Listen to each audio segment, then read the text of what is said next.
Russia carries out live fire drills in the Black Sea as the Kremlin maintains that any ship attempting to access Ukrainian ports could be targeted.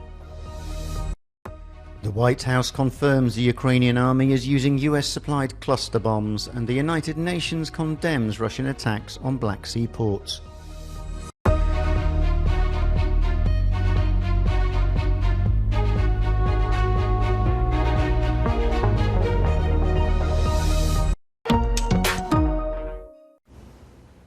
The Russian Ministry of Defense said on Friday that its navy has been carrying out live fire exercises in the Black Sea. The news comes after Vladimir Putin pulled out of a deal allowing grain to be exported from ports in the region and warning that any ships sailing to Ukraine through the waterway would be potential military targets. In a statement on Telegram, the ministry said its Black Sea fleet has been practicing live firing of anti-ship cruise missiles at a target ship in the northwestern part of the sea.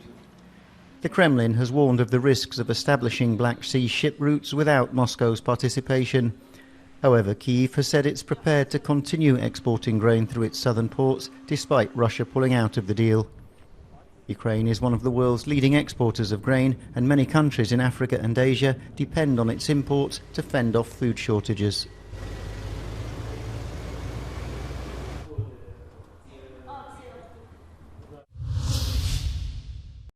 The White House National Security spokesman John Kirby has confirmed that US-made cluster bombs are already being deployed by the Ukrainian army. The devices are effective against military personnel, but have been criticised for their harm to civilians. Meanwhile, the United Nations has slammed Russia's continuing attacks on Ukrainian ports and grain facilities. The Secretary General strongly condemns the Russian attacks against port facilities in Odessa and other Ukrainian ports on the Black Sea. The attacks contradict the Russian Federation's commitment under the Memorandum of Understanding with the United Nations, which states that, quote, the Russian Federation will facilitate the unimpeded export of food, sunflower oil, and fertilizers from Ukraine-controlled Black Sea ports. But attacks on civilians and infrastructure continue. Overnight, 2 Iranian-made drones hit 2 buildings at a children's health camp on the outskirts of Sumy in northeastern Ukraine. A fire broke out in one of the buildings, but was extinguished by rescuers, and officials say no one was killed or injured. In his nightly address, President Volodymyr Zelensky said Russia had fired almost 70 missiles and 90 Shahed Iranian drones to strike Ukraine over the space of just 4 days.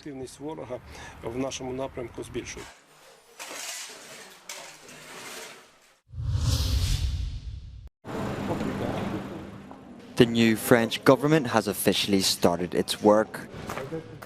At its first meeting, President Emmanuel Macron highlighted the importance of the political response to street violence that ravaged the country for weeks.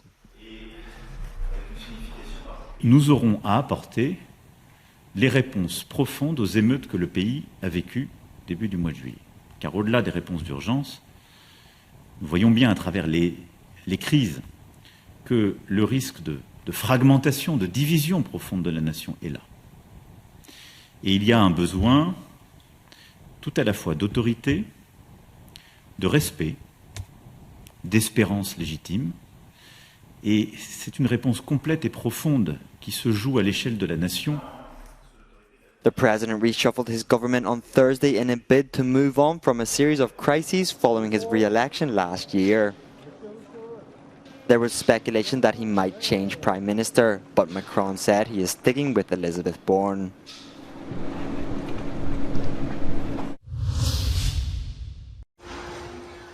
Spain's national election on Sunday will take place in the middle of a heat wave and during the summer holidays, when millions of Spaniards are likely to be on vacation away from their main residences.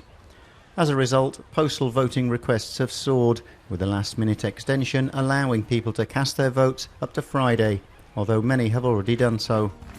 The 2 main parties and 2 smaller parties have been holding their last rallies in the run-up to the poll.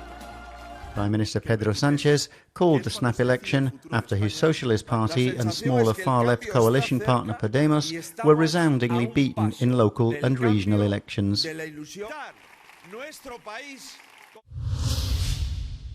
A heated campaign debate against Pedro Sanchez elevated the opposition leader's political standing in the eyes of many Spaniards. Alberto Núñez Feijóo emerged victorious against the seasoned head of government, projecting a presidential image that ultimately persuaded numerous undecided individuals seeking a change in direction. Despite leading the Popular Party for over a year, Feijóo has a low profile. He spent much of his political career in Galicia, heading the regional government for 13 years. Renewing his mandate with majorities, he prevented the local rise of the extreme right. Amidst internal conflicts within the party at national level, Feijóo garnered significant attention, projecting a strong image. Born into a modest family, he was a, quote, responsible and obedient young man who pursued a law degree during the early years of democracy. Although he aspired to become a magistrate, he chose to become a civil servant to support his family when his father lost his job. In 1995, a photograph was taken of him that he would regret years later. Feijóo was in the Galician government, posing on a yacht with a narco dealer, but the politician assures he didn't know and that they were not even friends. First published in 2013, the photo reappeared in the press in the final stretch of this electoral campaign. In 2006, he assumed the leadership of the Popular Party in Galicia. 3 years later, he met his current partner, a Galician businesswoman with whom he has a son, and firmly took the reins of the regional government. For years, Feijóo rejected the allure emanating from Madrid. His sole ambition was apparently Galicia. However, when the party faced internal conflicts, he could not decline the call to help. Feijóo represented unity, efficiency and predictability. His positions on internal politics remain somewhat undefined. His primary discourse centres around abolishing el Sanchismo, which he defined as the art of agreeing to do whatever with whomever and at whatever price in order to remain in power for as long as possible.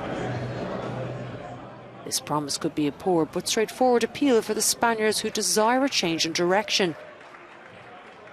Following the last debate, the only one between them in the campaign, the polls indicated a shift of votes from the extreme right towards the Popular Party, as well as from socialist ranks. Similar to his approach in Galicia, Feijóo called for a majority that enables him to govern without constraints or surprises.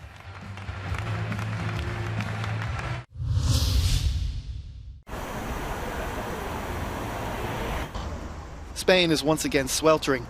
Despite the scorching temperatures, people are daring to walk the streets of Madrid. This is the reality for thousands of tourists visiting Spain and its capital these days. Well, I live on the beach in California, so it is hot there, but it's much hotter here, yes, yeah. The National Weather Service said thermometers could potentially hit 45 degrees Celsius in southeastern parts of the country. For tourists, any respite from the heat is appreciated. Sí, meterse algo que tenga un poquito de aire por lo menos por 10 minutos es genial. With increasingly frequent, intense and prolonged episodes of extreme heat, climate change threatens one of Spain's main resources, tourism. Los turistas eligen tradicionalmente los destinos mediterráneos por el sol y las buenas temperaturas, pero según el último índice de percepción climática, los visitantes de Francia, España y Grecia han mostrado su insatisfacción por un calor que supera todas sus expectativas. According to data from the European Travel Commission, the number of people expecting to visit the Mediterranean region from June to November has already decreased by 10% compared to last year. La gente está esperando a saber hasta el último momento no ya dónde va a llover, sino pues esas temperaturas extremas dónde van a llegar para poder adaptarse. New and unexpected summer destinations are on the rise too, such as the United Kingdom, Denmark and the Czech Republic. Pues estamos viendo cómo la gente llega y te dice, en muchos casos, bueno, que además de a disfrutar del destino, llega a dormir, porque quieren encontrar un sitio con ese fresco de las noches del norte, ¿no? Spain knows it has to adapt its tourism experience. Ese es un cambio en las alternativas que ofrece el establecimiento en cuanto a la organización de actividades en horarios en los que los clientes pues no están sometidos a las temperaturas extremas, ¿no? The Spanish tourism sector is counting on the quality and sustainability of its destinations to keep visitors coming back, even as summer temperatures keep rising.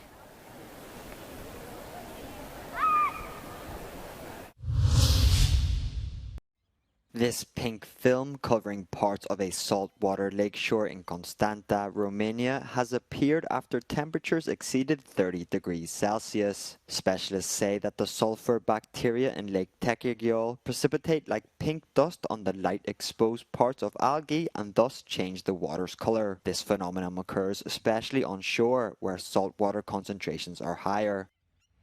Ceva fantastic. N-am mai văzut niciodată așa. Da, și nu am mai văzut. Presupun că de la alge. Foarte frumos, unic. Am mai fost, dar roz nu l-am văzut. Cum vi se pare, doamnă, culoarea? Foarte frumoasă și interesantă, e mai mult un ciclam, e deosebită. Experts say that the phenomenon is not dangerous. On the contrary, it helps increase the quality of the mud in the lake. Pigmentul ăsta este un pigment normal, este caracterizat lacurilor sărate, caracterizat lacurilor concentrate, însă roșii cu temperatură ridicată. Firește că în Africa sunt foarte multe astfel de situații și câteodată, dacă v-ați uitat la sarea de Himalaya, e roșiatică, sarea obținută prin desalinizare naturală la soare, trece printr-o etapă de proliferare bacteriană de acest tip și să ajungă la o culoare roșiatică. The lake, renowned for its sapropelic mud, is highly sought after by tourists during this time of year. Aici ni nădejdea să ne facem bine. În nămol și în apa sărată. Uite așa, punem aici și stăm așa aici. Direct de pe fundul lacului, uite. Nici cea mai fină cremă nu e că ăstea, uite. Și eu vin aici și mă ung cu acest nămol de 40 de ani. Și acum 40 de ani când am venit așa ca semnul întrebării, îndoit într-o parte. Lake Techerghiol also experienced an unusual heat-related phenomenon last year when, due to